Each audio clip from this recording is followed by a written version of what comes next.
Three কোশ্চেনের main ফ্যাক্টরটা কি? Three কোশ্চেনের মেইন ফ্যাক্টরটা হলো যে কার মাথায় প্রশ্ন এসছে, তিনি কোথায় গেছিলেন, কেন গেছিলেন, কিভাবে উত্তর পেয়েছিলেন, এই মেইন ফ্যাক্টর। তাহলে থ্রি কোশ্চেনের তিনটে দিক থেকে প্রশ্ন আসে। যদি প্রশ্ন আসে তিনটে দিক থেকে আসে। এক হচ্ছে কার মাথায় প্রশ্ন এসেছিল, প্রশ্নগুলো কি কি, তিনি প্রশ্নের উত্তরের জন্য কি করেছিলেন, কিভাবে তিনি উত্তর পেয়েছিলেন, একটা দিক। সেকেন্ড আরেকটা ইনসিডেন্টস ঘটে যে ওই বিয়ার্ডেড ম্যান যখন তার কাছে এসেছিল তাকে কিভাবে সেবা করেছিল, কিভাবে তার সঙ্গে বন্ধুত্ব হয়েছিল, এই ইনসিডেন্টটা কিন্তু এখানে আছে। 3 নাম্বার একটা লাইন আছে যে you have already been answered, যে তোমাকে আমি অলরেডি অ্যান্সার দিয়ে দিয়েছি। তো এই লাইন থেকে যে কিভাবে উত্তর দিয়েছে শেষ দিকটা একটু বলতে হবে। তাহলে প্রথম দিকটা, মাঝের দিকটা আর শেষ দিকটা। প্রথম দিক কি কি প্রশ্ন এসেছিল, কি প্রশ্ন এসেছিল বা কার মাথায় এসেছিল, কি করেছিল, ইত্যাদি ইত্যাদি। দ্বিতীয় প্রশ্নটা কি, ওই বিয়ার্ডেড ম্যানের সঙ্গে হারমিটের দেখা, তাকে কিভাবে সেবা শুশ্রূষা করেছিল, ওই লোকটা কিভাবে আহত হয়েছিল, ওই লোকটা আসলে কে, the real identity of the person. And finally, and the most importantly, how did the Tsar get the final answer of his 3 questions? কিভাবে তার প্রশ্নের 3টে প্রশ্নের উত্তর পেয়েছিল। ক্লাস 12 তোমরা যারা অনলাইন ক্লাসেস করছো, তোমাদের একটুখানি বলে রাখি, তোমরা অনেকেই খুব ভালো ক্লাসেস করছো।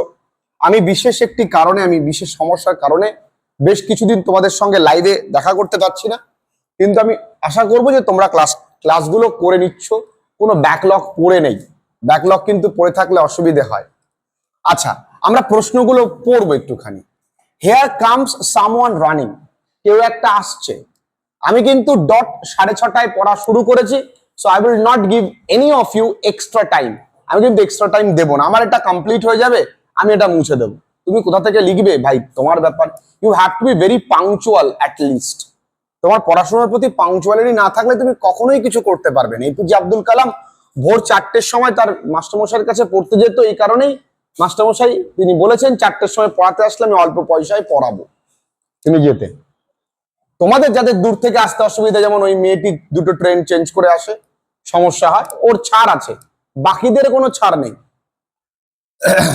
আচ্ছা, who said this to whom, কে কাকে বলেছিল, আমরা একদম সহজেই পারি। In Leo Tolstoy famous short story 3 questions, one of the protagonists. এই প্রোটাগনিস্ট মানে কি? প্রোটাগনিস্ট মানে মুখ্য চরিত্র। প্রোটাগনিস্ট মানে কি? দেখো, যারা একটু স্ট্যান্ডার্ড করবে তারা এই লাইনটা লিখবে, দ্য প্রোটাগনিস্ট। আর যারা নর্মাল লিখবে তারা এই শব্দ দুটো না লিখলেও চলবে। তারা কি লিখবে? দ্য 3 কোশ্চেন্স, ওয়ান অফ দি। এখানে ওয়ান অফ দি কথাটা লেখারই দরকার নেই, ওয়ান অফ দি প্রোটাগনিস্ট লেখার দরকার নেই, লিখবো the hermit told the above quoted line to the tsar. বা আমরা এমনও করতে পারি, the hermit told the tsar the above quoted line. তো শুনতে এটা বেশি ভালো লাগে। যারা একটু স্ট্যান্ডার্ড করবে কি, একজন প্রধান চরিত্রে, প্রোটাগনিস্ট মানে প্রধান চরিত্র। আমরা যে কোনো গল্পে এটা ব্যবহার করতে পারি একটু স্টাইল করবার জন্য। আমাদের তো সবার মাথায় চুল আছে, কেউ একটুখানি কালার করে, হ্যাঁ, কেউ একটু স্ট্রেইট করে, কারো এরকম এরকম, কারো এখানে নেই, হ্যাঁ, কারো আবার টিকি, বিভিন্ন স্টাইল। তো এই যে প্রোটাগনিস্ট, আমি জাস্ট এই ফ্রেজটা দিয়ে কি করলাম, স্টাইলটা বাড়ালাম। তুমি না দিলেও তোমাকে সেম নাম্বার দেবে, তবে ইমপ্রেশনের ব্যাপার থাকে। ঠিক আছে, চলো নেক্সট কি বলেছে। হু ওয়াজ কামিং, কে আসছিল? আ বিয়ার্ডেড ম্যান, একটা দাড়িওয়ালা লোক, আমার মতো রোহিতের মতন একটা দাড়িওয়ালা লোক। Who had a large wound, যার একটা বড় সড়ো কি আছে, ক্ষত আছে। কোথায়? In his stomach, STOMACH। Stomach মানে কি? পেট, তাই না? এই জন্য আমরা বলি স্টমাক পেইন, মানে পেটে ব্যথা, তাই না? ওকে, ওয়াজ কামিং। এবার ওয়াজ কামিং এর জায়গায় আমরা কিন্তু এখানে লিখতে পারি কেম রানিং। কি লিখতে পারি বন্ধুরা? Came running. যেমন কোশ্চেন করবে, এখানে প্রশ্ন করেছে হু ওয়াজ কামিং, যদি পরীক্ষায় প্রশ্ন করতো হু ডিড কাম রানিং বা who came running, who did come running হয় না যদিও, কারণ হু এর পরে ডু ডিড ডাজ বসে না। তাহলে একই তখন উত্তর কি হতো? who had a large wound in his stomach came running. তাহলে প্রথম প্রশ্নের উত্তর আমরা ইজিলি মুখস্থ করতে পারবো। অনির্বাণ ইজিলি মুখস্থ করতে পারবো। সবুজ, অনুশ্রী তোমরা একটু মন দেখো। দেবাঞ্জলি তোমরা ক্লাসেস করছো, একটু দেখে নাও। কি বললাম তাহলে আমরা, যে in Leo Tolstoy's famous short story the one of the protagonist the hermit told the above quoted line, অনেক এদিক তাকাও এদিকে, হ্যাঁ, told the above quoted line to কাকে, to the Tsar. আমরা a bearded man who had a large wound in his stomach came running বা was coming, কিছু আছে এর মধ্যে। থার্ড বলেছে why did he come running, কেন সে দৌড়ে এসেছিল। আচ্ছা, he came running as somehow, কোনোভাবে, he escaped the clutches of the Tsar's bodyguard. এই ক্লাচ মানে কি, বন্ধন। ক্লাচ মানে কি, বন্ধন। যেমন আমরা বন্ধুরা কি করি, আমাদের মোটরসাইকেলে কি থাকে, ক্লাচ থাকে, তাই না? তো clutches of the Tsar's bodyguard or else he would have been killed.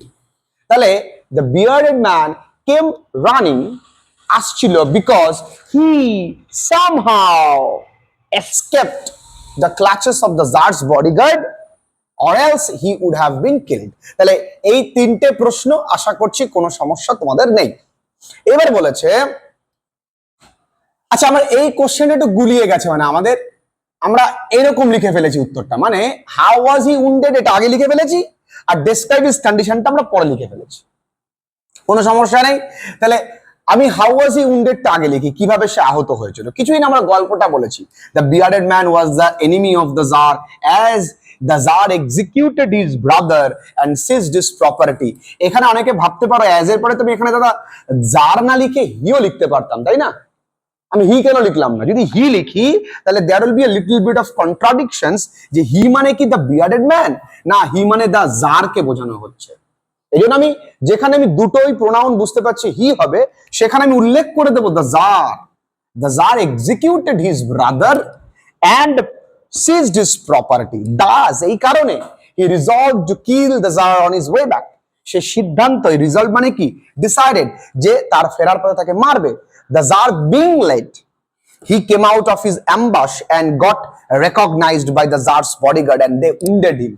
জারের দেরি হচ্ছিল বলে সে তার ঝোপ থেকে বেরিয়ে এসছে, বডিগার্ড তাকে চিনে ফেলেছে এবং তাকে উন্ডেড করে দিয়েছে। খুব একটা কঠিন কিছু নেই, আমার মতন ফেদলোক এটা মুখস্থ করে ফেলেছে। দ্য বিয়ার্ডেড ম্যান এরকম, আমি যদি পুরো এতটুকু বলি আমার পুরোটা মুখস্থ। In Leo Tolstoy famous short story, 3 questions, one of the protagonists, the hermit, said but told the above quoted line to the Tsar. Second question কি ছিল, who was coming, the bearded man who had a large wound in his stomach came running but was coming. Third কি বলেছে, why did he came running as he was, বলো, somehow he escaped from the clutches of the Tsar's bodyguard, তাই তো, or else he would have been killed. এরপরে কি আছে, the bearded man was the enemy of the Tsar because he executed his brother and seized his property. So he resolved to kill the Tsars, to kill the Tsar on his way back. The Tsar being late, দেরি হচ্ছিল বলে, he came out of his ambush, সে তার ঝোপ থেকে বেরিয়ে এসেছে, and got recognized and they wounded him, এবং তারা তাকে আহত করে দিয়েছে। কিছুই নেই। এরপরে বলেছে describe his condition, এইটা কিন্তু আমরা এখানে লিখছি, তার কন্ডিশনটা কি। he was badly wounded, there was a large wound in his stomach, blood was flowing under it, he fell on the ground and was moaning feebly. এই কটা line, he was badly wounded। 2 number কি আছে, there was a large wound in his stomach, সেখান থেকে blood was flowing under it, এখানে blood was flowing from under it। Okay, he fell on the ground, সে মাটিতে পড়ে গিয়েছিল, and was moaning, এবং গোঙাচ্ছিল দুর্বল ভাবে, ও মা বাবা করে। আচ্ছা, how was he received at the hermit cell, hermit cell এ তাকে কিভাবে রিসিভ করা হয়েছিল। তাহলে the man was received at the hermit cottage না লিখে আমি সেলও লিখতে পারি। generously মানে কি, দয়ালুতার সঙ্গে, and with কি, great care, অত্যন্ত সযত্নে। the Tsar with the hermit's help nursed him to get revive, আমরা রিভাইভ কথাটি জানি, যে জার কি করেছিল, ওই হারমিটের সাহায্য নিয়ে তাকে সেবা করেছিল, the Tsar ফ্রেশ ওয়াটারও তার জন্য এনেছিল। Thus he was treated with love and sympathy, সমবেদনা এবং ভালোবাসা নিয়ে তাকে ট্রিট করা হয়েছিল। আমার বিশ্বাস যদি কেউ এই কোশ্চেনটা, যারা উচ্চ মাধ্যমিকে 100 আউট অফ 100 পেয়েছে, তারা আহামরি কিছু করেনি, সেম জিনিসটাকে প্রিসাইসলি লিখেছে।